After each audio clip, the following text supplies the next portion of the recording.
आगे बढ़ते हुए अगली खबर का रुख कर लेते हैं। दुर्ग से ये खबर है, अवैध घुसपैठियों के खिलाफ कार्रवाई की जा रही है। जी हाँ, घुसपैठियों के खिलाफ बड़ा एक्शन, बड़ी कार्रवाई के लिए एसटीएफ को गठित किया गया है। एसटीएफ ने दुर्ग में पहली कार्रवाई की है। घुसपैठी बांग्लादेशी महिला पन्ना बीबी भिलाई से गिरफ्तार कर ली गई है। अंजलि सिंह उर्फ काकोली घोष के नाम पर रह रही थी। 2 साल से अवैध रूप से रह रही थी बांग्लादेशी महिला। भारत बांग्लादेश सीमा से प्रवेश करके भिलाई आई थी। सुपेला में 2 वर्षों से रह रही है ये महिला। आपको बता दें, फिलहाल इनको गिरफ्तार कर लिया गया है। ये बड़ी कार्रवाई यहाँ पर की गई है। अंजलि सिंह उर्फ काकोश के नाम पर यहाँ रह रही थी। 2 साल से इलीगल रूप से, अवैध रूप से बांग्लादेशी महिला हिंदुस्तान में रह रही थी। अवैध घुसपैठियों के खिलाफ यहाँ पर बड़ा एक्शन लिया गया है, बड़ी कार्रवाई की गई है।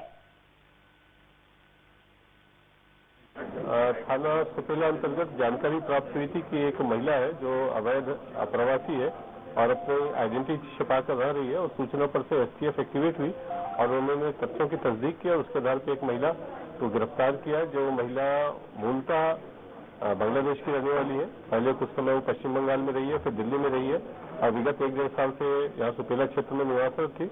उसके ऊपर बीएनएस की धाराओं में और साथ ही जो वीजा एक्ट है और पासपोर्ट अधिनियम, उनके तहत कार्रवाई की जा रही है। कैसे पता चला सर कि वो बांग्लादेश से?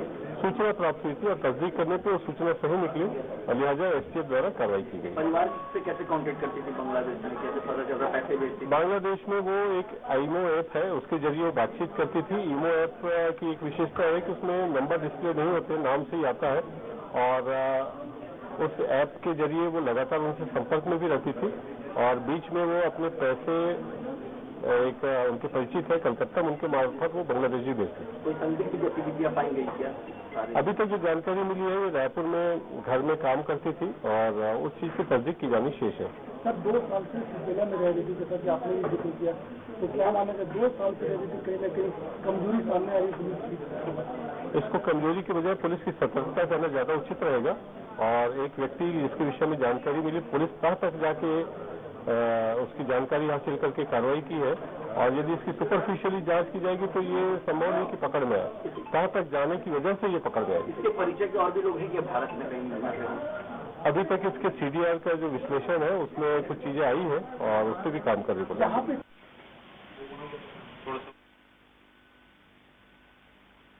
इसी खबर पर इंडिया न्यूज संवाददाता वैभव हमारे साथ जुड़ गए हैं। वैभव, यहाँ पर अवैध घुसपैठियों के खिलाफ बड़ी कार्रवाई की जा रही है, बड़ा एक्शन यहाँ पर लिया जा रहा है, और जैसा कि जानकारी मिल रही है कि भिलाई से गिरफ्तारी भी बांग्लादेशी महिला की यहाँ पर हुई है। क्या कुछ डिटेल्स आपके पास वैभव? जी, जैसा कि आपको पता है, राज्य सरकार द्वारा अभी कुछ दिन पहले ही जो है अवैध रूप से रह रहे बांग्लादेशियों और रोहिंग्या मुसलमानों घुसपैठियों के विरुद्ध कार्रवाई के लिए जो है एसटीएफ गठित की गई थी। उसी एसटीएफ जो है दुर्ग जिले में जो गठित की गई, उसके तहत यह संभवतः छत्तीसगढ़ की पहली कार्रवाई होगी एसटीएफ गठन के बाद, जहां पर एक बांग्लादेशी महिला को जो है भिलाई के सुपेला थाना क्षेत्र के अंतर्गत से गिरफ्तार किया गया है। जानकारी मिली थी कि 14 मई को जो है पुलिस को जानकारी मिली थी कि यहाँ फिरोज साव नाम के एक व्यक्ति के मकान में जो है महिला जो है अपनी पहचान छुपाकर एक बांग्लादेशी अवैध घुसपैठी महिला जो है 2 सालों से रह रही है। जिसके बाद एसटीएफ ने कार्रवाई शुरू की तो जहां से पता चला कि महिला जो है बांग्लादेश से लगभग 8 वर्ष पूर्व आई थी। उसके बाद जो है अलग अलग भारत के अलग अलग जगहों में रही। उसके बाद भिलाई की एक महिला के संपर्क के आने के बाद जो है भिलाई शिफ्ट हो गई और यहाँ एक सूरज साव नाम की व्यक्ति घर किराए पर रह रही थी और यहाँ काम कर रही थी, जिसे जो है एसटीएफ ने आज गिरफ्तार कर प्रेस कॉन्फ्रेंस में पेश किया है। उनके खिलाफ जो है आगे की कार्रवाई की जा रही है। जी वैभव, बहुत शुक्रिया आपका तमाम जानकारी के लिए और पूरी बातचीत के लिए।